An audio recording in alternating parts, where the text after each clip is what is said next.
Assalamualaikum warahmatullahi wabarakatuh. Kembali lagi di channel YNCI Journey. Alhamdulillah hari ini kita sudah masuk puasa yang ke-16 atau 17 ya. Semoga bulan puasa kita menjadi berkah buat kita semua. Amin amin ya rabbal alamin.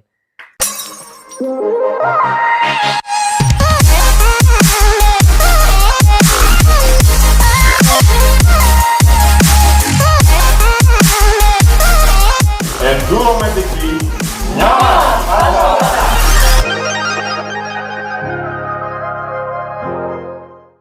Buat brother-brother semua, hari ini gue pengen sharing tips bagaimana kita mudik naik motor. Nah, kan ini banyak nih teman-teman yang bertanya-tanya, tuh kalau mudik itu sama gak kayak touring? Sebenarnya sama aja bro, cuma memang tujuan kita mudik itu kita halal bihalal dengan keluarga yang ada di kampung halaman kita. Ini luar biasa banget, tradisi mudik itu memang menjadi hal yang sangat kita tunggu-tunggu ya, apalagi buat para perantau, teman-teman yang dari Jakarta terus mudik ke kampung halaman itu jadi momen yang sangat menurut gue ya luar biasa ya.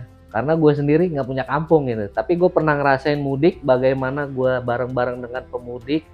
Saat itu gue touring ke salah satu rumah member gitu, member klub gue di sana ngerasain bagaimana lebaran di kampung halaman itu sangat luar biasa lah. Gue apresiat banget. Nah, buat teman-teman simak video ini semoga sangat bermanfaat buat kita semua. Gaspol. Tip nomor 1 mudik naik motor adalah jangan lupa kita servis kendaraan kita. Nah, ini sangat penting nih bro buat kita mudik atau touring yang jauh. Karena memang faktor kendaraan itu hal yang utama saat kita ada di jalan. Apa aja yang harus kita cek? Nah, pertama yaitu kita yang terpenting adalah servis ringan, yaitu ganti oli, terus ngecek pengereman, apakah kampas remnya harus diganti. Nah, itu harus kita cek. Yang pasti oli itu jangan lupa kita ganti bro, karena memang faktor ganti oli itu sangat penting untuk kita perjalanan jauh. Kan rata-rata biasanya mudik itu sekitar 300, 400 atau 500 km. Nah, ada baiknya oli itu harus kita ganti dari awal kita perjalanan.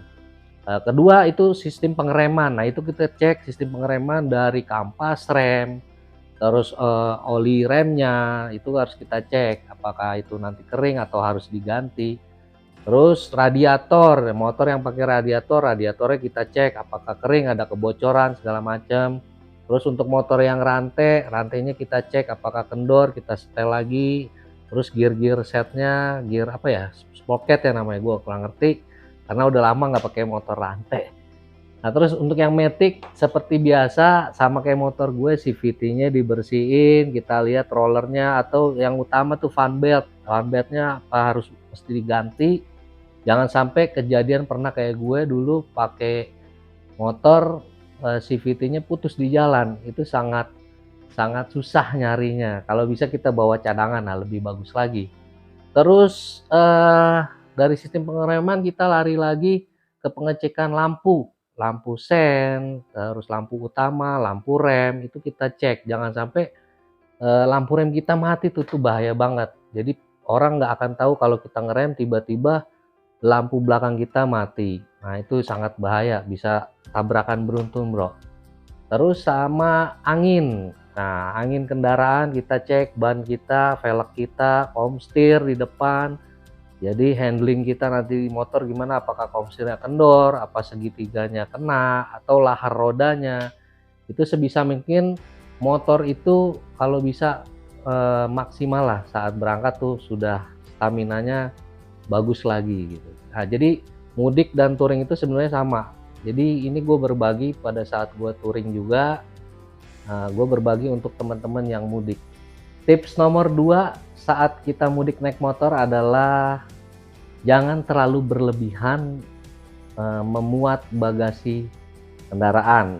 Semisalkan kita pakai box motor, jangan terlalu berat. Kalau bisa yang di belakang itu, di box motor itu isinya cuma baju-baju aja atau makanan ringan, snack atau segala macam. Nah, yang berat itu kita ikat di tengah jok, atau kita pakai tambahan duffel bag. Duffel bag itu tas ya, tas yang anti air tuh, rata-rata tas waterproof, atau di bagasi kalau motornya ada bagasi. Tapi kalau motor kita nggak ada bagasi ya kita pakai duffel bag. Nah, karena hal ini akan mengganggu stabilitas kita dalam bermotor gitu. Jadi handling motor segala macam kalau kita berat, nah atau bagasi kita berlebihan, overlap, itu bahaya banget buat kita pada saat di jalan. Bawalah hal-hal yang menurut gue yang kita perluin aja, Bro. Jadi misalkan kita mau bawa oleh-oleh, ya kita bawa oleh-oleh, jangan terlalu overload. Selebihnya kita packing aja, kita paketin aja, Bro. Jadi jangan sampai hal-hal kayak gitu membahayakan kita di jalan. Jadi masalah bagasi ini menurut gue sangat penting, apalagi kalau kita boncengan. Jangan sampai ngeganggu boncengan kita sehingga duduk mereka tuh nggak nyaman. Jadi itu sangat penting ya, Bro, menurut gue bagasi harus kita perhatikan juga. Jangan sampai mengganggu kita nih, misalkan taruh di depan, tiba-tiba kita kesulitan untuk belok gitu kan. Nah, sehingga handling kita bermotor tuh berkurang. Itu sangat bahaya menurut gue. Selanjutnya, tips nomor 3 adalah tentukan rute mudik. Nah, ini nih, biasanya kalau mudik itu kan banyak rute atau area-area jalan yang ditutup ya, dialihkan atau dibelokin ke sana ke sini. Nah, sebisa mungkin kita menentukan rute mudik perjalanan kita sehingga kita tidak nyasar ataupun tidak jadi ribet di jalan. Nah, syukur-syukur kita udah tahu perjalanan kita atau jalan tikus segala macam. Nah, biasanya itu ada kalau saat mudik gue pernah ngerasain waktu ke Cirebon, itu ada jalan yang ditutup, kita dialihin, cuma ada pemandunya gitu. Nah, biasa kan kita tentukan arah arah mudik kita. Jadi kita mau lewat mana, istirahat di mana. Nah, itu akan memanage waktu perjalanan kita sehingga kita sampai tepat pada waktunya. Tips nomor 4 naik mudik kendaraan bermotor, yaitu kita berinteraksi atau sharing sesama pengguna motor yang mudik di jalanan, sehingga itu tidak membuat efek jenuh kita di jalan. Kalau kita misalkan jalan sendiri, nggak ada teman, nah nanti pas saat kita rest atau kita lagi ngopi atau lagi makan, itu kita berusaha berinteraksi dengan orang lain yang ada di sekitar kita.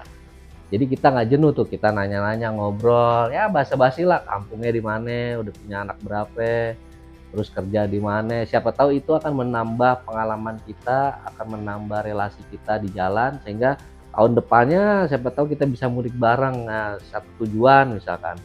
Nah, hal-hal yang kayak gitu sebenarnya menurut gue sangat bermanfaat buat kita di jalan, sehingga kita yang lagi mudik sendiri itu nggak jadi boring. Nah, syukur-syukur kita mudik ada rombongan tuh. Kalau rombongan lebih enak lagi. Nah, kita harus tentukan siapa kepala rombongan gitu, sehingga perjalanan kita tuh terukur, Bro. Jadi jangan sampai ada yang nanti egoisme di jalan tuh. Itu biasalah.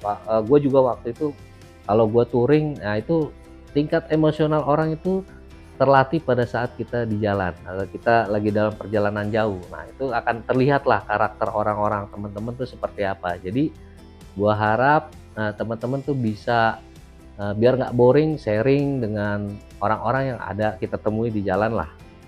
Tips nomor 5 saat mudik naik motor adalah tentukan waktu istirahat saat berkendara. Nah, jadi saat kita berkendara itu, misalkan tujuan kita Jakarta, Jogja. Nah, kita istirahat berapa jam sekali berkendara. Kalau gue pribadi, pengalaman gue pribadi itu, gue tuh istirahat maksimal 2 jam, gue ready, gue istirahat tuh, karena pantat gue udah nggak kuat.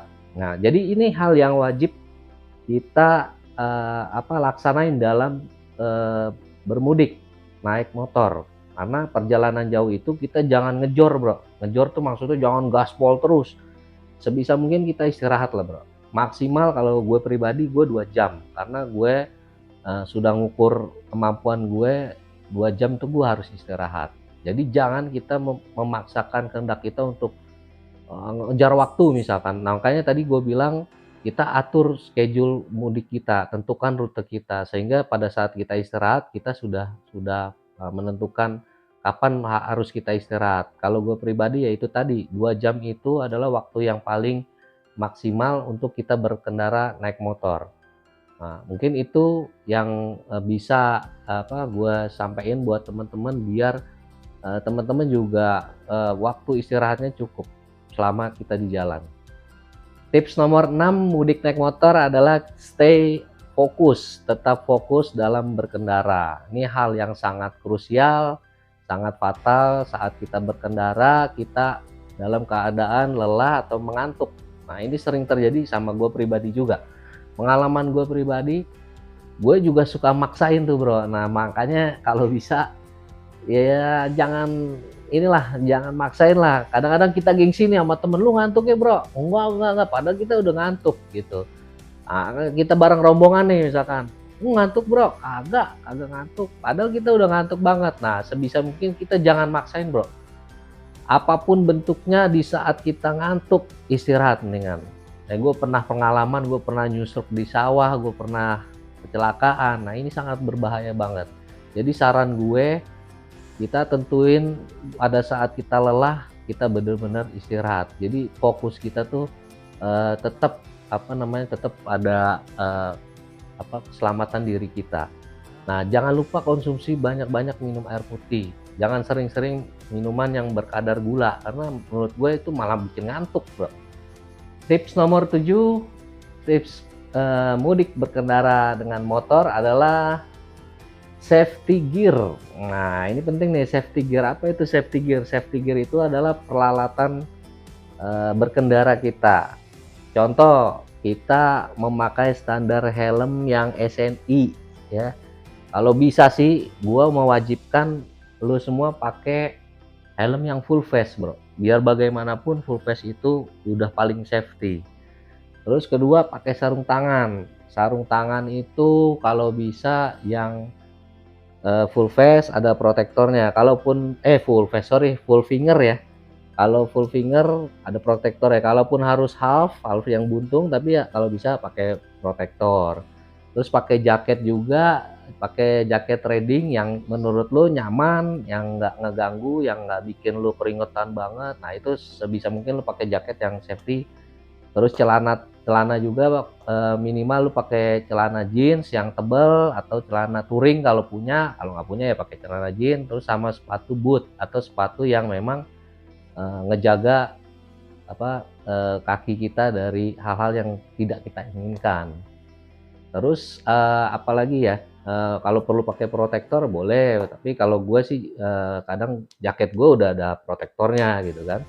Nah, itu safety gear itu menurut gue penting buat keselamatan kita dalam berkendara bermotor ya. Itu hal yang paling utama. Yang utama adalah helm. Menurut gue helm itu ini gue ngomong berkali-kali, pakai full face. Dan yang terakhir, tips nomor 8 mudik berkendara naik motor adalah jangan lupa kita berdoa. Ride and pray. Jadi sebelum berkendara kita berdoa seperti biasa, semoga perjalanan kita lancar, tidak ada hambatan apapun. Jangan lupa kita di jalan tetap ibadah, yang puasa selama Ramadan, yang mau musafir ya silakan, nanti puasanya bisa dibalas, diganti ya kan gitu. Ya mungkin itu aja yang dapat gue sampaikan. Jangan lupa sedekah dan ibadah, karena sedekah dan ibadah akan menyelamatkan kita di yaumil akhir. Semoga bermanfaat buat semua rekan-rekan. Selamat mudik, selamat bertemu dengan keluarga. Salam buat semua keluarganya, sehat-sehat selalu dan tetap gaspol. Jangan lupa like, komen, dan subscribe channel ini. Semoga channel ini bisa berkembang buat semua dan sangat bermanfaat. Terima kasih. Assalamualaikum warahmatullahi wabarakatuh. Semangat.